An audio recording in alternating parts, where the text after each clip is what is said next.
Hello दोस्तों, welcome to my YouTube channel. DEd BEd को लेकर बड़ी अपडेट है। 22,000 बीएड डिग्रीधारी शिक्षकों को प्राथमिक शिक्षक से बाहर कर दिया है। एमपी में भी बाहर करेंगे क्या? नई अपडेट है। सुप्रीम कोर्ट का आदेश जारी, अगली सुनवाई कब होगी? 22,000 बीएड डिग्रीधारी शिक्षकों को प्राथमिक शिक्षक से बाहर किया गया है, जिसमें उन्होंने 2 साल तक नौकरी की है। अब एमपी में इसका क्या असर पड़ेगा, चलो आगे देखते हैं।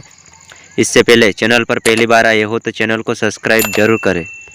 बीएड डिग्रीधारी 22,000 प्राथमिक शिक्षकों को हाईकोर्ट से राहत नहीं। पटना, बिहार। राज्य सरकार के अधीन प्राथमिक स्कूलों में बीएड की डिग्री पर नियुक्त करीब 22,000 शिक्षकों की नौकरी पर संकट के बादल मंडराने लगे हैं। पटना हाईकोर्ट ने पहली से 5वीं कक्षा तक के शिक्षकों को राहत नहीं दी है।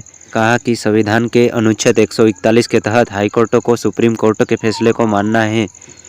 ऐसे में बीएड डिग्रीधारी प्राथमिक विद्यालयों में शिक्षकों के पद पर नियुक्त होने के पात्र नहीं हैं।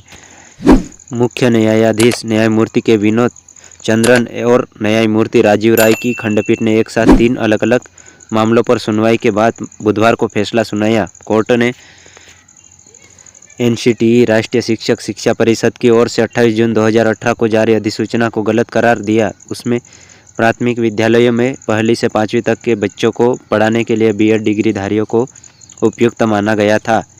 एनसीटीई की उस अधिसूचना की वैधता को हाईकोर्ट में चुनौती दी गई थी। हाईकोर्ट ने कहा कि प्राथमिक विद्यालय में पहली से 5वीं कक्षा में डीएलएड डिग्रीधारी ही शिक्षक के पद पर नियुक्त हो सकते हैं। इसके बाद एनसीटीई की अधिसूचना को सुप्रीम कोर्ट में चुनौती दी गई थी।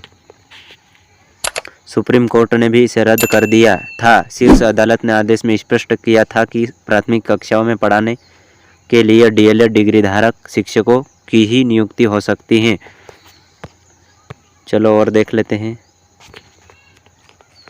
ये सुप्रीम कोर्ट के आदेश का हवाला दिया। अब नौकरी पर संकट। एनसीटीई की 28 जून 2018 की अधिसूचना को गैरकानूनी ठहराया। अब नए सिरे से भरना होगा पद। हाईकोर्ट ने कहा कि शिक्षक नियुक्ति के छठे चरण में पहली से 5वीं कक्षा के लिए बीएड डिग्रीधारी की नियुक्ति हुई थी, उसे अब नए सिरे से भरना होगा। राज्य सरकार को एनसीटीई की ओर से 2010 में जारी मूल अधिसूचना के अनुसार योग्य उम्मीदवारों में से ही नियुक्ति करनी होगी। ये बिहार के अभ्यर्थियों के लिए है। एमपी में अभी ऐसा कोई आदेश नहीं आया है, तो एमपी में प्राथमिक शिक्षक से बीएड अभ्यर्थियों को बाहर नहीं करेंगे। चलो यही न्यूज़ थी। इसी तरह नई अपडेट पाने के लिए चैनल को सब्सक्राइब करें। Thank you so much. मिलते हैं अगली न्यूज़ के साथ।